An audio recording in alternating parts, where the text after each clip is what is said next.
Come to Daniel chapter 5 today with this, and it's once again one of the things you find in the early parts of the book of Daniel, and that is storytelling.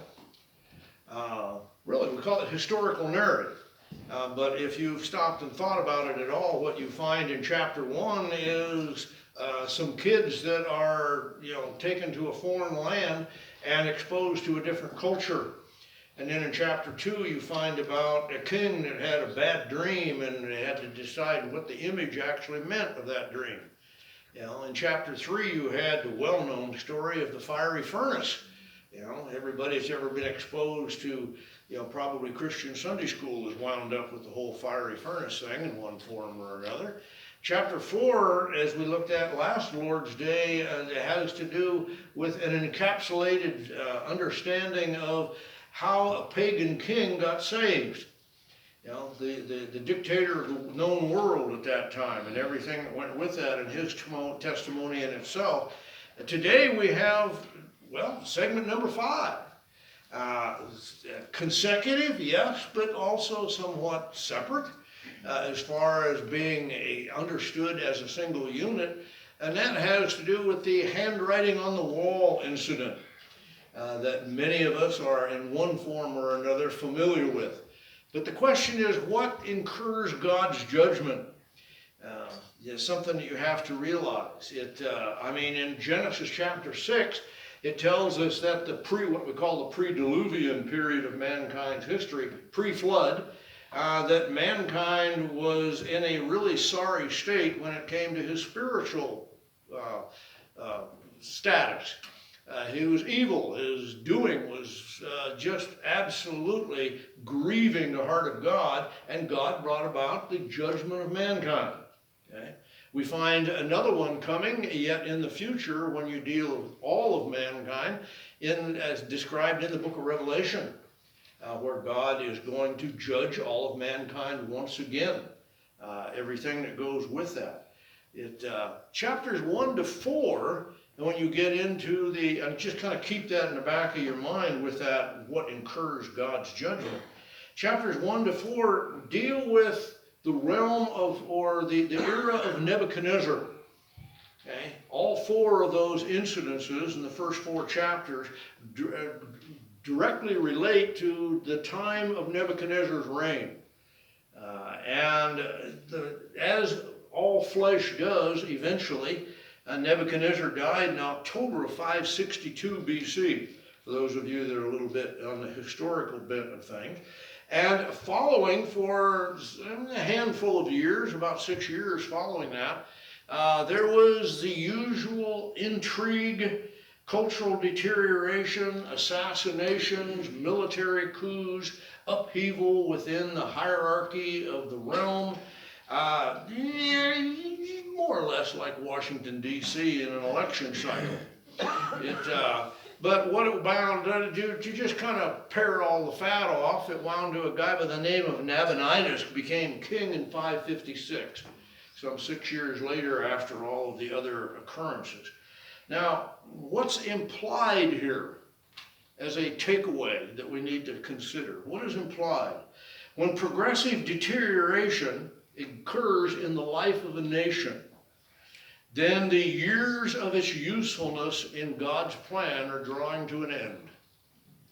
And God will eliminate that particular nation, or even the entire culture, as it were. Keep that in mind. Who is Belshazzar, or Belshazzar? You can pronounce it either way, depends upon which expert that you listen to, how you pronounce that, as we're introduced to Belshazzar the king. And he had this great feast, and it was a drinking bout, and there's all kinds of particulars that we look at. But for many years, especially within secular historical circles, Belshazzar, or Belshazzar, was considered a myth by biblical critics, because there was no outside corroborating evidence, as they say, to even his existence. But then in the 1920s, the archaeological finds came out and proved that he was the son of Nabonidus, the guy who was I've already mentioned here, that had eventually, after 6 years, replaced Nebuchadnezzar. Now, the term king, as used in those first 4 verses you find there, you need to think of as co-regent. It tells us Belshazzar the king. And you think, well, but I thought you just said Nabonidus was the king. Nabonidus was the king. He was the first, or the primal king, the primary. But he was doing a lot of kingly stuff in his time in the realm of Babylon. A lot of travel. He was more military oriented, putting down uprising in the border states and so forth. And in his absence, he appointed his son as what you and I would call co-regent, okay, as a second level kingship, if you want to call it that, good for that particular province and the city of Babylon itself. Nabonidus even built an additional palace way off in the area of Arabia, where he spent much of his time, because that's where the military action was going on in that era as well. And the term is father Nebuchadnezzar. Now, if you're thinking here, if you're a genealogical type person, you're thinking, wait a minute, Nebuchadnezzar was not his father. No, not in the strict sense of grandfather, father, son. No, he was a couple of times removed. The term is used as far as the Babylonian culture in the Old Testament for direct descendancy with legal standing. Okay? So if you were in the bloodline of, and then you had the legal right, to step into a certain position, even though your dad may not have been Nebuchadnezzar, he still qualified within that realm. So you've got this legal line of descent that we need to be thinking about. So the first 4 verses that Kent brought to us just a moment or two ago, Belshazzar the king made a great feast to 1,000 of his lords and drank wine before the 1,000. Belshazzar, while he tasted the wine, commanded to bring all of the stuff that had been captured from Jerusalem. Okay, and they were going to have, this boils down to a drunken feast. And he sends for all of the goblets and platters and the other things that had been removed from the temple in Jerusalem. They were going to use those. Now, you got to understand something here. Okay? This is an act of desecration. This is an act of saying, my God is bigger than your God.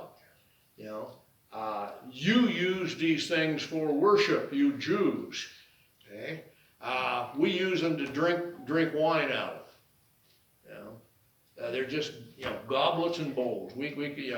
It's this platform that he's working with. He sat before, according to Babylonian custom, the king would sit in an elevated position at the head of the hall, where he could be viewed by everybody within the hall.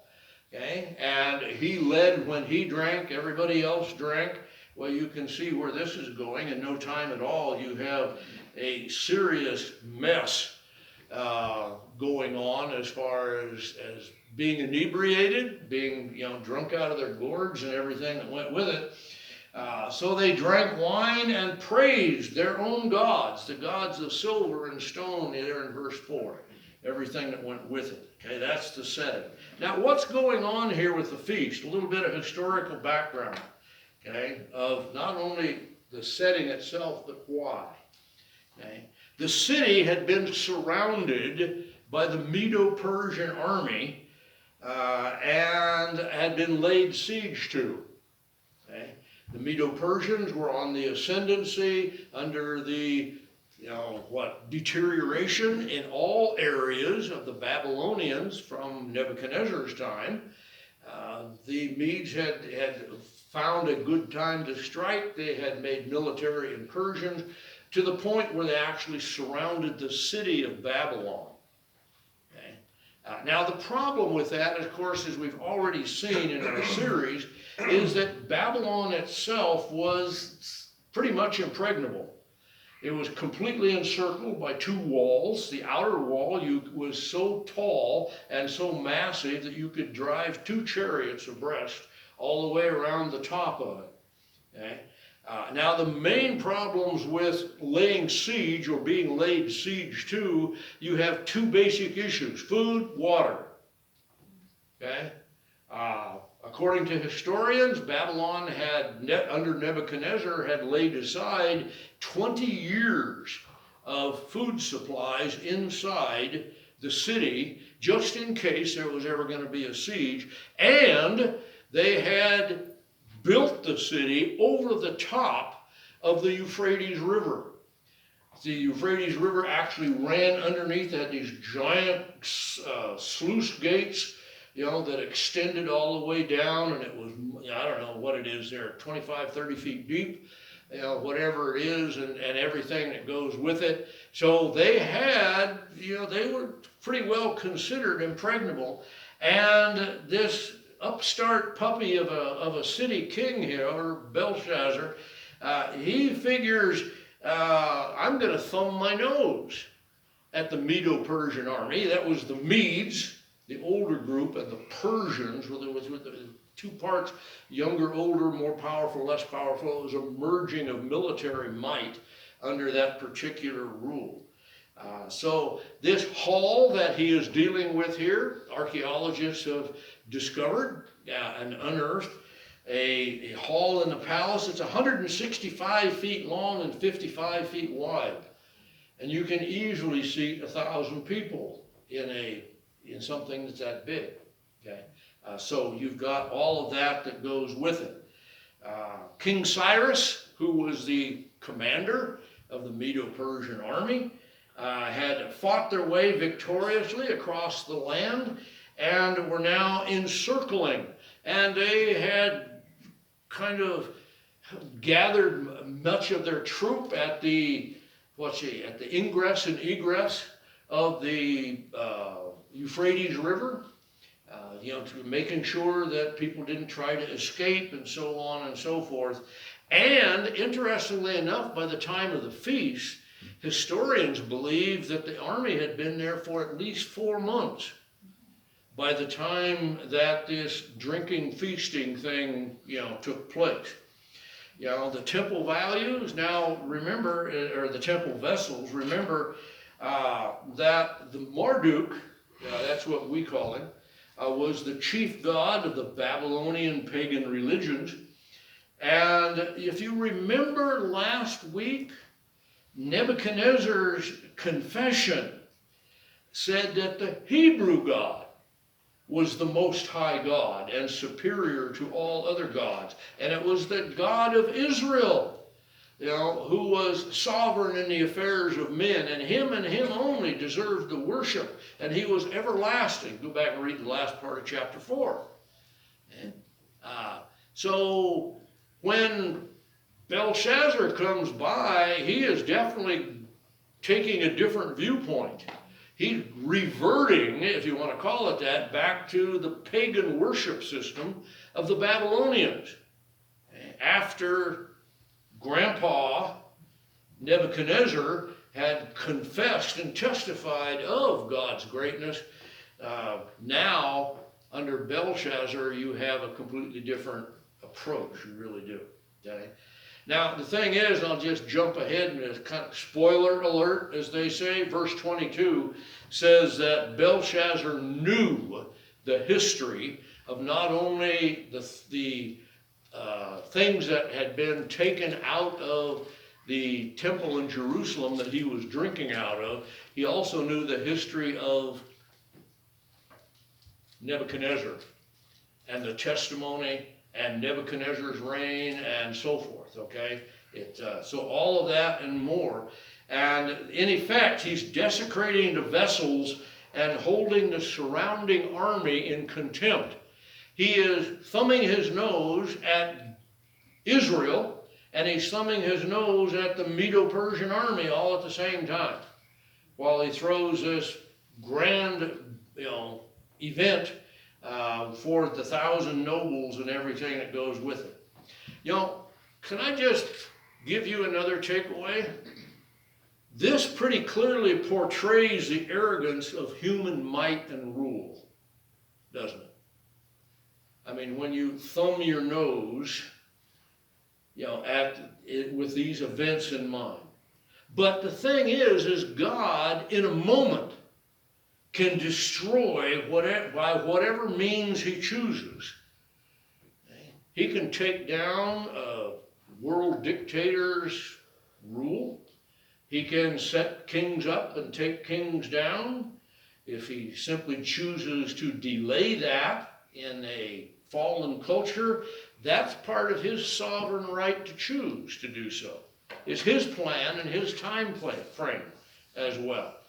In verses 5 through 9, you have the notorious, I'll put it that way, handwriting on the wall. It says the fingers of a man's hand, not the entire hand apparently. The fingers were considered to be from the base of the palm up, okay, in Hebrew literature. But the entire hand would have been considered the wrist bones, clear up to about here. Okay, you remember Jesus had the nails driven through the spikes driven through his hands. You can't hang a full-size human body if you punch a nail through here. And the weight of the body will eventually rip the hand loose. Okay, so you got these big wrist bones. The Roman soldiers knew you punched that nail through those wrist bones, and that would lock the hand into place, and it would hang on the bones, the skeleton structure, not in the flesh. Okay, the flesh would tear loose. So that's your trivia for the moment. Then you have Nebuchadnezzar, it says, saw this hand writing, and probably it says the plaster on the wall. Most of these things in Old Testament times were these halls and buildings and rooms were lit by candles, okay? And not the odorless, smokeless stuff that we have today. This is stuff that belched black smoke. Think East Palestine, Ohio here. And so the walls up there, people have different ideas. This is not like God doing the 10 Commandments, cutting into the stone of the tablets. This is in all likelihood a hand writing on the blackened soot, okay, and taking off the blackened soot on the upper part of that wall. And remember, this, Belshazzar sitting on an elevated platform, he's looking over right at it, right there. Okay? And he's got these 4 words that wind up being written. The 4 words, by the way, are in Aramaic, which is kind of an interesting thing. If you read down through verses 25 through 29, you pick up on that. The real thing was not so much what the words actually said. Okay? It was what they meant. In other words, the interpretation apparently is the key here. Mene, tekel, upharsin. Okay? And the last word, Daniel changes to Perez. I'll explain that when we get there. Okay? Just that much. The first word is repeated, so it's double, talking about emphasis. We'll deal with that as well. But the problem, the concern by the king was, what does that mean? How do you interpret that? It's, we've done this, with interpretation a lot of the time. We take a look at something. For instance, you hold up a bucket full of ice cubes, okay? Now, one word. What is that? Well, it could be cold, it could be ice, it could be cubes, it could be bucket, it could be gallon, it could be pail, it could be handle, it could be lifted up or set down. I mean, there's a lot of different, it's not just what the word in and of itself meant, it was how is it to be interpreted being written on the wall, see, right in the middle of this feast with the Medo-Persians around it. So you have verses 10 through 12, is you've got the Queen Mother. Now you've got the introduction. It tells us that, by the way, here that the king was greatly troubled. His countenance changed. The joints of his loins were loosed, and his knees smote one to. This is, I'll be as you can really figure it out in a literal sense. He's knock-kneed and scared spitless. Okay, he's terrified. You know, I mean, just to see this hand come out and start writing stuff, yeah, that would get your attention, wouldn't it? He doesn't know what to do, and he sends for the wise men in verse 7, all of the soothsayers, Chaldeans, and so forth. Show the meaning. I want to know what the interpretation is. Read this. And they can't handle it. They don't know what it is. It's probably, it was an Aramaic, so they could probably actually read just the word, the base words.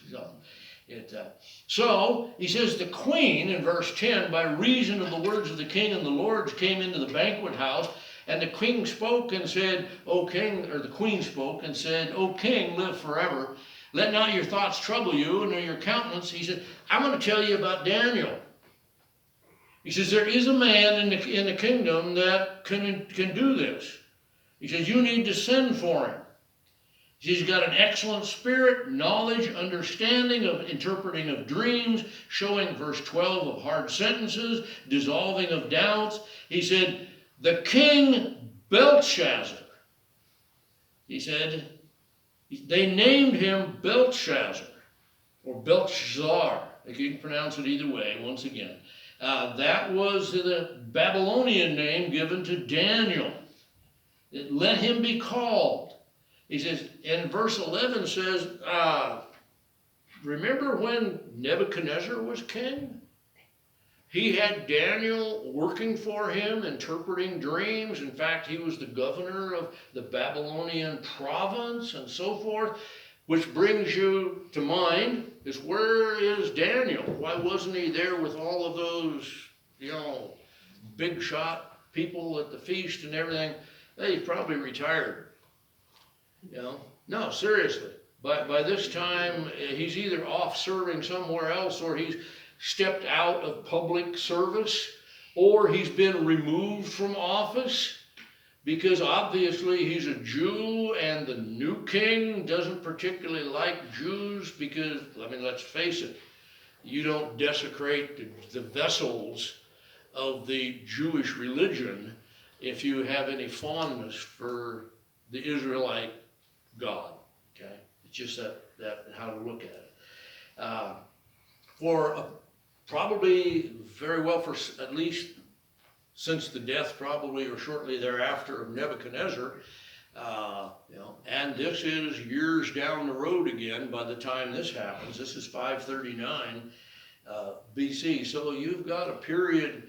If Nebuchadnezzar died in 562, you have from there until 539, you have a 23-year period or something like that. And during that time, Daniel has probably stepped down from office. Well, Daniel arrives on the scene, verse 13 and following. Daniel was brought in, and he's asked by the king. He said, "Are you the Daniel that of the tribe?" He's kind of being obnoxious to Daniel. Anyway, "Are you of the children that are of the captivity of Judah, whom the king my father," talking about again Nebuchadnezzar, "brought out of Jewry?" And that's kind of a obnoxious type of slap in the face in some ways. It really is. "I've heard of you." Darn right he has. And he said, "You have the spirit of the gods. Can you this?" And he shows him the handwriting on the wall. Verse 16, "Can you make the interpretations, dissolve doubts?" And he says, "If you can do it," he said, "you can be the third ruler in the kingdom." He said, I'm gonna give a royal reception. You'll be clothed in scarlet, chain of gold, and be the third ruler in the kingdom. Yes, third ruler. Yeah. You got Nabonidus, you got Belshazzar, and now you've got whoever can interpret the meaning, which in this case we know because we've cheated and read the story before, is going to be Daniel himself, right? That's everything that is with there. That's the king's statement and a promise of reward that goes along with it. And of course, the purple outfit, that's a sign of royalty. Very rare because it was a hard color to find dye for, to process it, during that period of Oriental history. Okay? The chain of gold, that had to do with rulership as well as wealth, everything that goes along with it. So there's some real promise that's there. Now, between verse 17 and verse 24, you have, I'll put it this way, Daniel lectures the king, almost in a chiding type of voice. At least that's the way my mind sees it. And Daniel lectures the king about a history lesson that the king had refused to learn, had refused to pay attention to. Okay? We don't have time to go through it all and still cover the rest of it. What you have here is he tells him, you can keep your gifts, but I will give you the interpretation.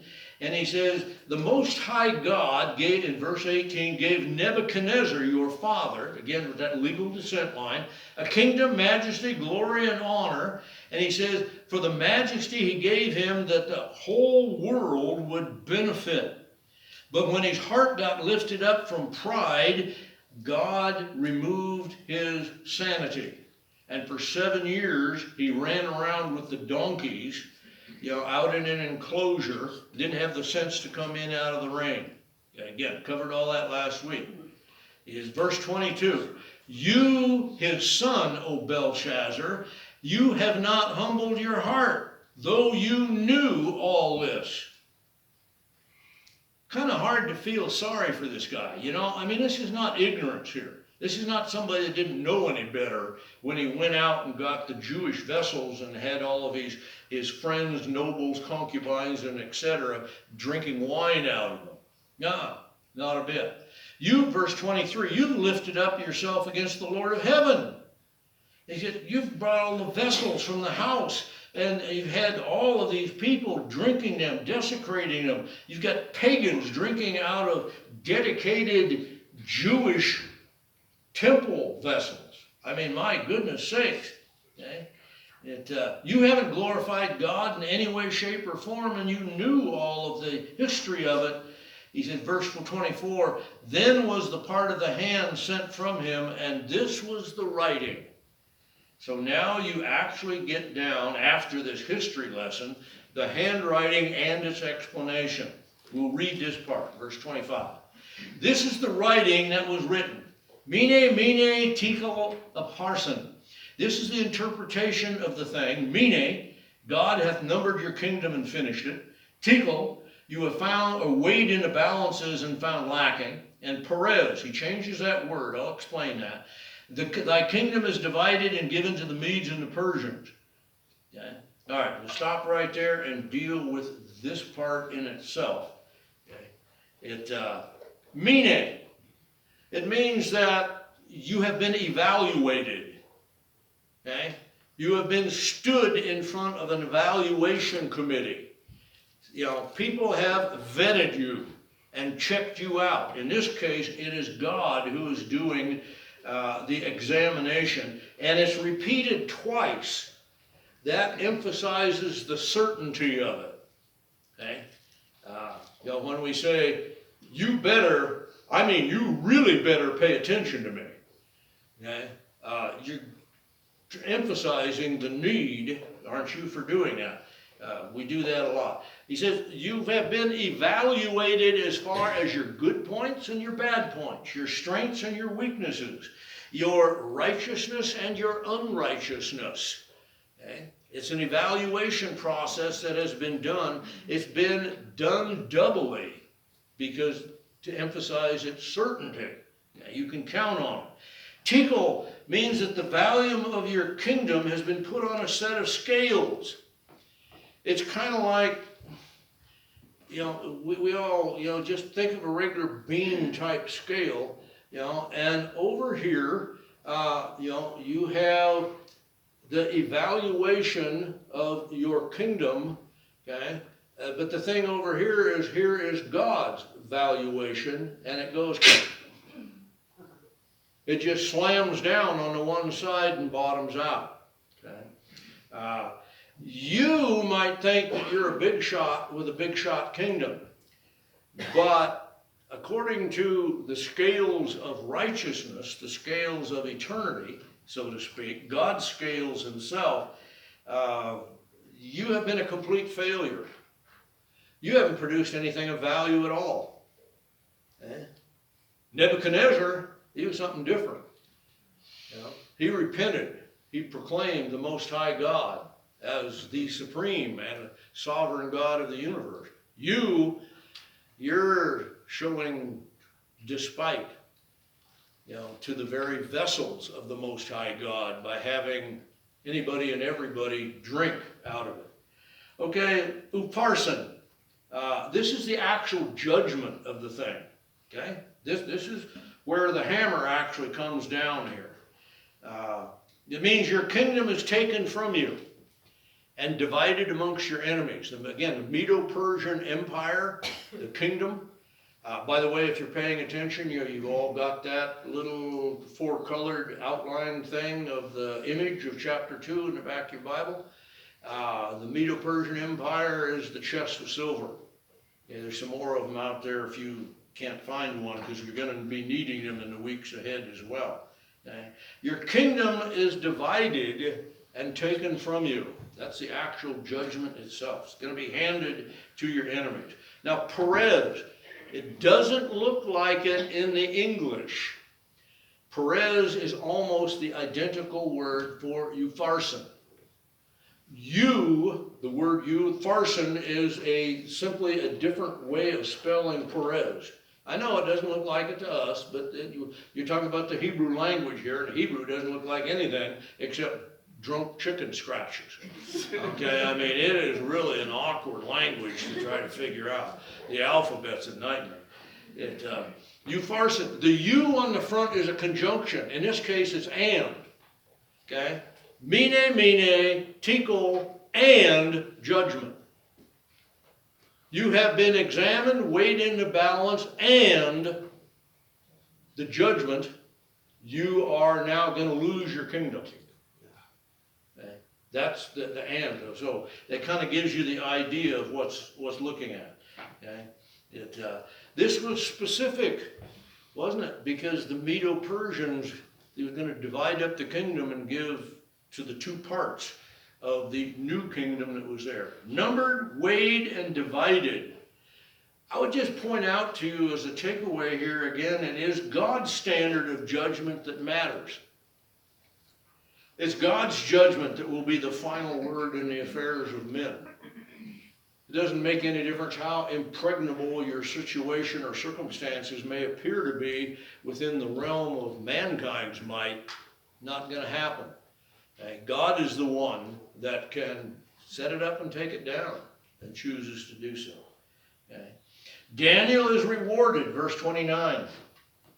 Let's give Belshazzar his due.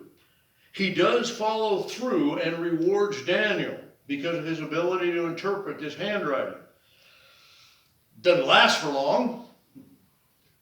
Half the night, and that's it. But then commanded Belshazzar, they clothed Daniel with scarlet, put a chain of gold about his neck, and made a proclamation concerning him that he would be the third ruler in the kingdom. Okay? Now, you might, if you're quick on this stuff, you'll say, but in verse 17, Daniel told the king, I don't want any reward. But now he apparently accepts the reward. What's the difference? Well, apparently, Belshazzar had now acknowledged what God was doing. You know, didn't endorse it, didn't approve of it, didn't like it, you know, but he was willing at this point, compared to his previous thumb his nose at the Jewish God, now he says, yeah, okay, what happens? Well, you've got a postscript, I suppose, here. That whole, again, third ruler didn't last very long. By the way, this had all been predicted. Some 150 years before Isaiah, I'll just look at it here in chapter 49, the first few verses, predicted the fall of Babylon in one day. That's a Hebrew phrase. Sometimes it means a 24-hour period. Sometimes it actually means a longer period. And sometimes it even means a shorter period, which happens here. Okay? Let's look at it as we close verses 30 and 31.